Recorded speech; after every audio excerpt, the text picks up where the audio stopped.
కలిసి పోదామని చెప్పి వారు కూడా చెప్పడం జరిగింది.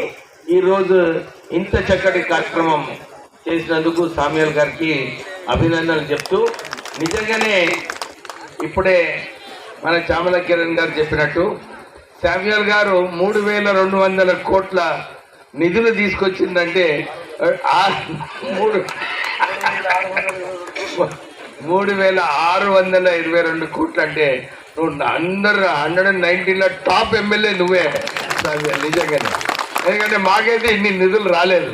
నేను సామ్యూల్ గారు పోయి ముఖ్యమంత్రితో కొట్లాడడము, ఎక్స్ట్రా నిధులు ఇక్కడ ఈ తుంగతుర్తికి రావాలి, ఏ వెనుకబడిన నియోజకవర్గం ఇది, మీరు ఎట్లనైనా నిధులు ఇవ్వమంటే మంచి బెస్ట్ పర్ఫార్మింగ్ ఎమ్మెల్యే నువ్వే అవుతావు సామ్యూల్. All the best.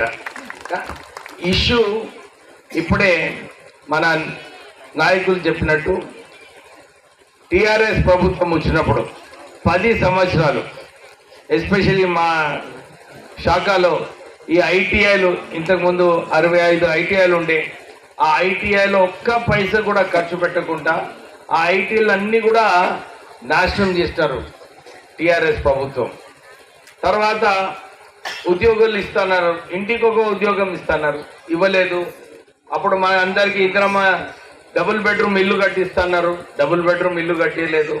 కానీ ప్రజాపాలన ఈ కొత్త కాంగ్రెస్ ప్రభుత్వం వచ్చిన తర్వాత ప్రజలతో ఉందాము, ప్రజల సంక్షేమం కోసం పనిచేద్దామని చెప్పి మీకు 6 గ్యారంటీలు ఇవ్వడం జరిగింది. సన్న బియ్యం ఇది 13,000 కోట్ల రూపాయలు